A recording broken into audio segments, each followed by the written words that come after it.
Bonjour, je suis Johanna, la coordinatrice du réseau ambassadeur d'Arocha. Alors aujourd'hui, j'ai le plaisir de discuter avec notre ambassadrice Judith. Salut Judith. Bonjour Johanna. Pour commencer, est-ce que tu peux te présenter en quelques mots? Oui, je m'appelle Judith. J'ai 3 enfants qui sont maintenant adultes. Et donc, je suis coach sportive. Donc, j'ai exercé en Île-de-France. Et donc, j'ai démissionné en 2019. Et depuis, je suis plutôt un peu nomade. D'accord, je pense qu'on va en reparler un peu plus tard de cet aspect nomade qui est assez intéressant. Mais avant ça, est-ce que tu peux nous dire comment tu en es venue à t'intéresser à l'écologie? En fait, j'ai toujours eu la notion qu'il fallait prendre soin de l'environnement dans lequel on se trouve. Ça a toujours été évident pour moi. C'est pas quelque chose qui m'est apparu d'un seul coup. Mhm. Et à commencer par son propre corps. Donc, je suis coach sportif, donc je suis bien placée pour savoir ce qu'il faut faire justement pour entretenir son corps. Et en plus, dans la Bible, ça nous dit que notre corps, c'est le temple de Dieu, donc il faut d'autant plus en prendre soin. Oui. Et donc, pour prendre soin de son corps, il faut aussi prendre soin de la nourriture qu'on mange, prendre soin de l'air qu'on respire, prendre soin de l'eau qu'on boit. Donc, en fait, faut prendre soin de tout ce qui se trouve autour de soi, quoi. Oui. Et si je veux pousser le raisonnement un petit peu plus loin, donc pour obéir au commandement que Jésus nous dit d'aimez-vous les uns les autres, je dois aussi prendre soin de l'environnement des autres personnes qui sont autour de moi. Et si ces personnes autour de moi répondent aussi à ce même commandement, elles prendront soin aussi de l'environnement autour d'elles. Et du coup, le soin sera réparti tout autour de la planète. Et on aura un écosystème en bonne santé. Exactement. Aimons-nous les uns les autres et faisons-nous du bien les uns aux autres. Ok. Justement, ça nous amène à la question suivante. Quel lien fais-tu avec ton parcours spirituel? Je pense que tu l'as déjà un peu évoqué. Tu peux développer? Oui, c'est un petit peu ça. Pour moi, c'est indissociable. Déjà, dans la Bible, la première chose que Dieu donne comme commandement à l'homme, c'est vraiment de garder et de cultiver le jardin. Donc, je pense que ce commandement, il est encore valable pour nous aujourd'hui. Moi, je suis toujours en émerveillement devant la création de Dieu, devant toute la merveille, la complexité de la création. Et je pense que Dieu a pris beaucoup de plaisir à mettre tout ça à notre service. Et nous, la moindre des choses qu'on peut faire, c'est de respecter tout ça et d'en prendre soin. Ok, merci. Alors, chez Arocha, justement, on travaille à prendre soin de cette création. Et toi, comment tu as connu Arocha France? Alors, c'était fin 2019, sur le salon du Centre évangélique à Paris. Donc, je ne connaissais pas du tout cette association.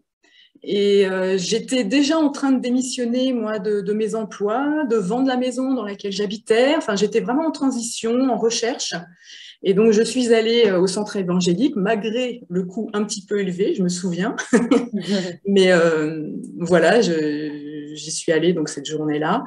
Et c'est un ami qui m'a fait remarquer le stand, parce que j'étais passée devant sans forcément y faire attention. Et c'est en discutant avec cet ami de mon projet que lui, il a tout de suite fait le lien avec la vision d'Arocha. Et là, j'ai rencontré Jean-François et Paul Janson.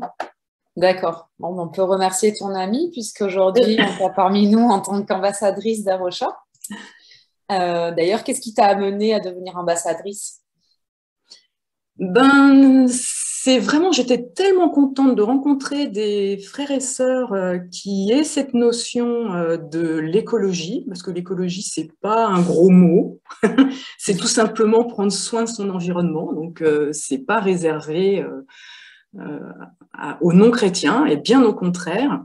Et c'est vrai que c'était pas quelque chose que je partageais vraiment avec les frères et sœurs dans ma propre église. Et là, de trouver justement des chrétiens qui aient cette même vision, ça m'a énormément rassurée. Et ça donne vraiment une légitimité de parler justement d'écologie maintenant à d'autres chrétiens autour de moi. Oui. Et d'ailleurs, ça fait partie, je crois, des actions que tu fais en tant qu'ambassadrice d'Arocha. C'est-à-dire? Alors, quelles actions tu fais en tant qu'ambassadrice? Alors, en tant qu'ambassadrice, c'est vrai que là, pour le moment, je suis plus réellement rattachée à une église en particulier. Donc, je suis un peu déséglisée, on va dire. Mais donc j'ai été 2 fois de suite bénévole au domaine des Courmettes, où j'ai pu vraiment me rendre compte du travail qui était fait là-bas. L'été dernier, j'ai pu participer à un podcast de Sagesse et Morito, donc c'était assez chouette, donc fait par Imago Dei, j'arrive jamais à le prononcer correctement. Voilà, donc après, au mois de septembre, j'ai pu aider à la tenue du stand d'Arocha sur la manifestation Hop 360 à Valence. Voilà, c'était une belle manifestation chrétienne et sportive où l'écologie était clairement mise à l'honneur. Donc ça fait aussi plaisir de voir qu'il y a d'autres, vraiment beaucoup de personnes qui s'intéressent maintenant à cette question. Oui. Début octobre aussi, j'ai pu participer à une table ronde au Congrès Mission à Lyon. Donc, sur le thème « Dieu a-t-il quelque chose à apporter aux écolos ?» Et là, c'était vraiment impressionnant parce que c'est vraiment une méga manifestation. Et je me suis retrouvée à parler devant 70 personnes. Donc, je n'avais jamais fait ça. Et ça a dû les intéresser parce que du coup, à la suite de cette intervention, il y a une personne très enthousiaste qui est venue me voir et pour me proposer d'enregistrer une émission radio sur RCF, donc sur Commune Planète, et voilà, où j'ai pu vraiment parler d'Arocha. Et très dernièrement, donc j'ai reçu tous les flyers pour les distribuer autour de moi, donc j'ai pu aussi les distribuer autour de moi, et je les ai aussi mis à disposition à l'Arche de Saint-Antoine, là où j'habite en ce moment. Ok, alors justement, tu parles de l'Arche de Saint-Antoine. J'ai cru comprendre que tu vivais en communauté dans cet écolieu. Est-ce que tu peux nous en parler? Oui, alors ça, c'est une très belle aventure. Je suis très contente d'être ici. Donc je vis, donc c'est une abbaye qui a été reprise par une communauté de l'Arche de Saint-Antoine. Donc, c'est une des communautés fondées par Lanza del Vasto, donc c'est un aristocrate italien qui a rencontré Gandhi, d'où la vocation du lieu, donc de non-violence et spiritualité. Donc, j'ai vraiment eu, en fait, en arrivant ici, au départ, c'était pas du tout mon secteur géographique dans lequel je prospectais pour l'implantation de mon projet initial. Donc, il n'y avait rien de spécial qui m'attirait ici. Mais j'ai vraiment eu le sentiment d'avoir été conduit. Et quand je suis arrivée, donc c'était pour une semaine, qui s'est prolongée à 2, et puis j'ai prolongé à 3, et puis finalement je suis restée 6 semaines, et j'ai vraiment perçu profondément le besoin de rester plus longtemps, et surtout de rester tranquille et à l'écoute de Dieu, donc de prendre du recul et voilà, travailler sur le discernement de la suite à donner à mon projet, parce qu'il y a quand même eu quelques perturbations, notamment une qui s'appelle Covid, et quelques confinements qui ont mis un doute à plein de choses. Donc, non, je pense que c'était très, très bien que je puisse rester dans ce lieu aussi longtemps pour justement faire ce travail de discernement. D'accord. Et alors maintenant, quelles sont tes perspectives par rapport à cet écolieu? Est-ce que tu as des projets particuliers, d'y rester, de faire autre chose? Alors, pas d'y rester. Effectivement, il y a des gens qui font un long stage et à la suite duquel ils demandent un postulat. Moi, j'ai pas eu d'élan dans ce sens-là. J'ai vraiment envie de prendre tout ce que j'ai appris pour aller justement l'exporter ailleurs. Donc, en plus de la vie communautaire, qui est vraiment une formation permanente, donc j'ai eu accès à des formations sur la communication non violente, sur les cercles restauratifs, le vivre ensemble, les jeux collectifs. J'ai aussi appris à faire le pain. Donc, faire le pain pour toute une communauté, donc c'est 15 à 20 kilos dans un four à bois. C'est assez folklorique. On a des cours de danse aussi.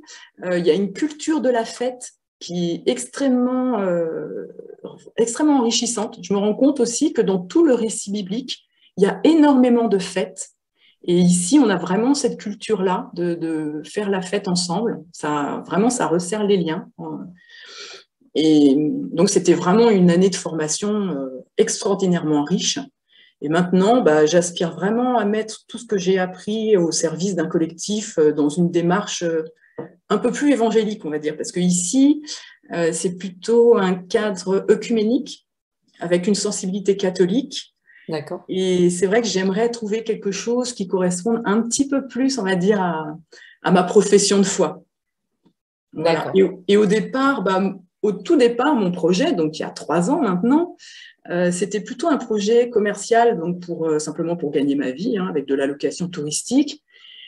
Et aujourd'hui, après toute cette expérience, ça s'est transformé peut-être un peu plus en projet de vie avec l'espoir de pouvoir faire quelque chose de communautaire.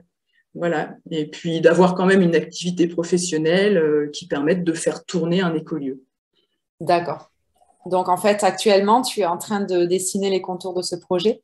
Oui, il a déjà un nom, ce projet, ça sera le chemin de Cléopas. Voilà, en souvenir du bout de chemin qu'a fait les 2 compagnons jusqu'à Emmaüs et qui ont cheminé avec Jésus. Mhm.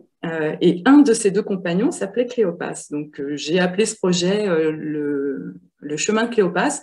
Mais du coup, tout reste à écrire. Donc là, en ce moment, je cherche des partenaires pour développer justement ce projet. Ok. Avis à nos auditeurs, s'il y a des Oui. intéressés, on vous mettra en lien quelques infos supplémentaires. Pour terminer, que dirais-tu à nos auditeurs pour les inciter à s'occuper d'écologie? Eh bien, d'obéir à un commandement simple que Dieu nous demande d'avoir du discernement. Il y a plusieurs endroits dans la Bible où Dieu nous demande de faire preuve de discernement. Et je pense qu'on peut justement faire ce discernement dans nos achats. Voilà, donc quand on achète un œuf de poule élevé en plein air, on favorise l'élevage de poules élevées en plein air. Si on achète des œufs de poule élevés en batterie, on privilégie un mode d'élevage qui n'est pas très sain, pas très propre, et je ne pense pas qu'il soit, voilà, qu'il soit bon pour la planète ni pour l'animal. Donc le pouvoir d'achat, pour moi, ce n'est pas du tout la quantité de choses qu'on peut acheter avec son budget, c'est au contraire la qualité de ce qu'on achète et le choix de ce qu'on achète. Donc c'est ça notre super pouvoir, en fait, c'est d'avoir du discernement dans le choix de ce que nous faisons avec l'argent que Dieu nous permet d'avoir. D'accord. Quand j'achète mon petit pot de miel directement à l'apiculteur, je sais qu'il prend soin de l'environnement, de ces petites abeilles, voilà, pour qu'elles butinent de belles fleurs. Donc ça participe aussi à faire de l'écologie, vraiment d'avoir du discernement dans tout ce qu'on achète, quoi. D'accord. Eh bien, merci beaucoup, Judith, pour ton partage d'expérience, pour cet encouragement-là aussi. Et à très bientôt. Merci beaucoup et bonne journée.